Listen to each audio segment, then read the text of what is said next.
Good morning students. समाज शास्त्र के परिचय बी पाठ प्रथम वर्ष के प्रश्न पत्र में हम आज चर्चा करते हैं सामाजिक समूह के बारे में। समाजशास्त्र की मूल अवधारणाओं में पिछले कुछ वीडियोज में आपने समाज, समुदाय, समिति, संस्था आदि के बारे में चर्चा की। आज हम चर्चा करते हैं कि सामाजिक समूह क्या है। सामाजिक समूह समाज की इकाई है। सामाजिक समूह सामाजिक प्राणियों के उस संग्रह को कहते हैं जो आपस में सामाजिक संबंध स्थापित कर लेते हैं। मैकाइवर और पेज कहते हैं समूह से हमारा तात्पर्य मनुष्यों के किसी ऐसे संग्रह से है जिनके आपस में सामाजिक संबंध स्थापित हो जाते हों। आगबर्न निमकोव कहते हैं जब कभी दो या दो से अधिक व्यक्ति एकत्रित होकर एक दूसरे पर प्रभाव डालते हैं तो वे एक समूह का निर्माण करते हैं। हॉट और रेस कहते हैं समूह अंतःक्रिया में संलग्न व्यक्तियों का एक संगठित संग्रह है। इस प्रकार स्पष्ट है कि समूह को दो या दो से अधिक ऐसे व्यक्तियों का संग्रह जो सामाजिक अंतःक्रियाओं द्वारा परस्पर एक दूसरे को प्रभावित करते हैं और कुछ विशेष प्रतीकों के कारण एक दूसरे द्वारा पहचाने जाते हैं। सामाजिक समूह को और अधिक विस्तृत रूप से जानने के लिए हम इसकी कुछ विशेषताओं के बारे में चर्चा करते हैं। पहली है व्यक्तियों का समूह। समूह निर्माण के लिए दो या दो से अधिक व्यक्तियों का होना आवश्यक है तथा इन व्यक्तियों में परस्पर अंतःक्रिया होना भी आवश्यक होता है। कहीं भी केवल मात्र व्यक्तियों का एक जगह कलेक्शन होना सामाजिक समूह नहीं होता। जैसे बस में, मेले में या कहीं भीड़ है, उसे सामाजिक समूह नहीं कहा जा सकता क्योंकि उनमें अंतःक्रिया नहीं है। दूसरी बात, कार्य विभाजन। प्रत्येक समूह का निर्माण किसी न किसी उद्देश्य के कारण होता है और उद्देश्य की प्राप्ति के पश्चात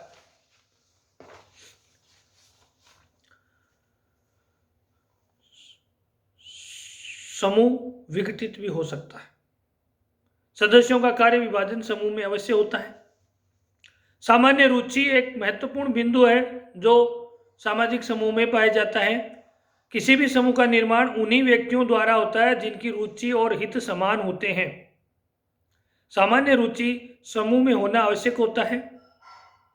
स्तरीकरण समूह का एक निश्चित ढांचा होता है और इसके अंतर्गत प्रत्येक सदस्य की एक विशेष स्थिति होती है, अर्थात सदस्यों में एक स्तरीकरण पाया जाता है। ऐच्छिक सदस्यता। यद्यपि व्यक्ति किसी न किसी समूह का सदस्य अवश्य होता है लेकिन वह एक समूह विशेष की सदस्यता ऐच्छिक रूप से ले सकता है या हट सकता है। व्यक्ति की रुचि और योग्यता पर निर्भर है कि वह किस समूह में जाना चाहता है। सामूहिक आदर्श। प्रत्येक समूह के सामूहिक आदर्श तथा प्रतिमान पाए जाते हैं। प्रत्येक प्रतिमान समूह के सदस्यों के पारस्परिक व्यवहारों को निश्चित करते हैं और उन्हें कोई न कोई विशेष स्वरूप प्रदान करते हैं। स्थायित्व। सामाजिक समूह में थोड़ी बहुत मात्रा में स्थायित्व पाया जाता है।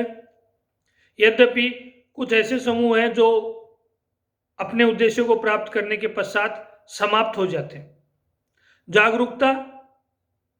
मैकाइवर और पेज ने पारस्परिकता और जागरूकता को समूह का आवश्यक तत्व बताया है और इसी कारण समूह के सदस्यों में परस्पर सहानुभूति और सहयोग की भावना पाई जाती है। इस प्रकार सामाजिक समूह वह व्यक्तियों का संग्रह है जिसमें पारस्परिक अंतःक्रिया, जागरूकता पाई जाए। कोई सामान्य उद्देश्य या हित उनको उस समूह में जोड़े रखता है। एक समान लक्ष्य होना भी समूह के लिए एक बहुत बड़ा प्राथमिक तत्व होता है। सामाजिक समूह के हम प्रकार की बात करें तो सबसे पहले बात करते हैं प्राथमिक समूह की। चार्ल्स कूले ने अपनी पुस्तक सोशल ऑर्गेनाइजेशन में प्राथमिक समूह शब्द का प्रयोग किया। कूले के अनुसार प्राथमिक समूह का तात्पर्य ऐसे समूह से है जो घनिष्ठ व्यक्तिगत और आमने सामने के संबंधों के द्वारा पाए जाते हैं। इस प्रकार के समूह में हमारे मित्र, साथी और परिवार के लोग, प्रतिदिन मिलने वाले लोग आते हैं। ये ऐसे लोग हैं जिनके साथ हमारे सामाजिक संबंध घनिष्ठ होते हैं। मनुष्य जब जन्म लेता है तो सर्वप्रथम किसी न किसी प्राथमिक समूह का सदस्य बनकर ही अपने जीवन की शुरुआत करता है। परिवार एक प्राथमिक समूह ही है और प्राथमिक समूह के उदाहरण चार्ल्स कूले ने जो बताए थे वो परिवार, क्रीड़ा समूह, पड़ोस आदि। प्राथमिक समूह की विशेषताओं की बात करें तो हम सबसे पहले बात करते हैं भौतिक निकटता। भौतिक निकटता प्राथमिक समूह का एक आवश्यक तत्व है। प्रत्येक साहचर्य अथवा शारीरिक समीपता के कारण प्राथमिक समूह के सदस्यों के संबंधों का स्थायित्व बना रहता है। समूह की लघुता, जो समूह प्रत्यक्ष होगा उसे अवश्य ही छोटा भी होना चाहिए, क्योंकि तभी सदस्यों के संबंधों में घनिष्ठता बनी रहने की संभावना अधिक होगी। संबंध की अवधि, प्राथमिक समूह में व्यक्तियों के संबंध की अवधि परस्पर अधिक लंबी होती है।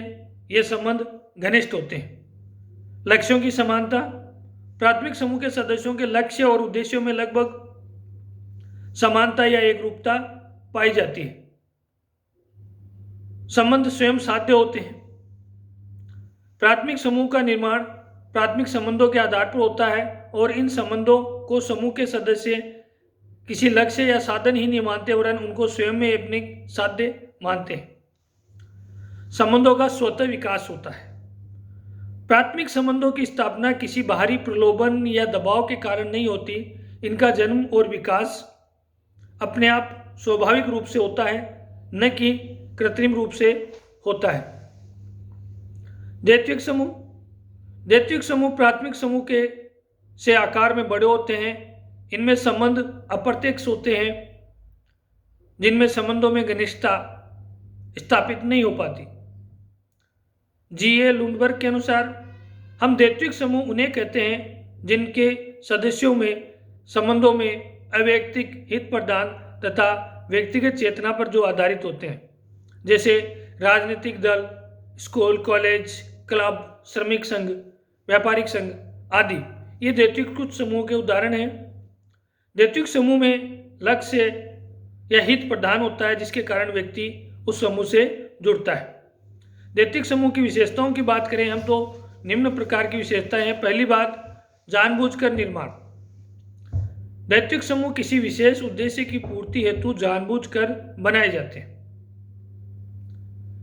व्यक्ति की स्थिति उसके कार्य पर निर्भर होती है। सदस्यों को समूह की में जो स्थिति प्राप्त होती है उसी के अनुरूप उन्हें कार्य भी करना होता है। व्यक्तियों में आत्मनिर्भरता।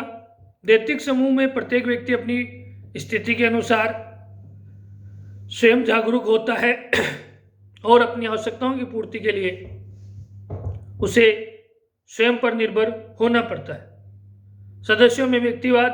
द्वैत्विक समूह में सभी सदस्यों के लिए परस्पर व्यक्तिगत संपर्क स्थापित करने की समस्या बहुत कम रहती है। फलस्वरूप व्यक्तिवादी भावनाओं का प्राधान्य होता है। विस्तृत आकार। द्वैत्विक समूह आकार की दृष्टि से प्राय अत्यधिक विस्तृत होते हैं। एक राष्ट्र भी द्वैत्विक समूह है। या उदाहरण के तौर पर एक बड़ा राजनीतिक दल भी द्वैत्विक समूह हो सकता है। संबंधों की स्थापना में संचार साधन महत्वपूर्ण होता है। द्वैत्विक समूह अप्रत्यक्ष संबंधों पर आधारित होते हैं, जिनकी स्थापना तार, टेलीफोन, रेडियो, प्रेस आदि संचार साधनों के द्वारा होती है, जिनका परिवर्तनशीलता। द्वैत्विक समूह का निर्माण आवश्यकता अनुसार होता है, अतः आवश्यकता बदलने पर वह समूह भी बदल सकता है। इस प्रकार आज की इस क्लास में हमने चर्चा की सामाजिक समूह। व्यक्तियों का वह संग्रह जिनमें परस्पर सामाजिक संबंध हो, अंतःक्रिया हो, जागरूकता हो, लक्ष्य या हित समान हो, उसे सामाजिक समूह कहेंगे।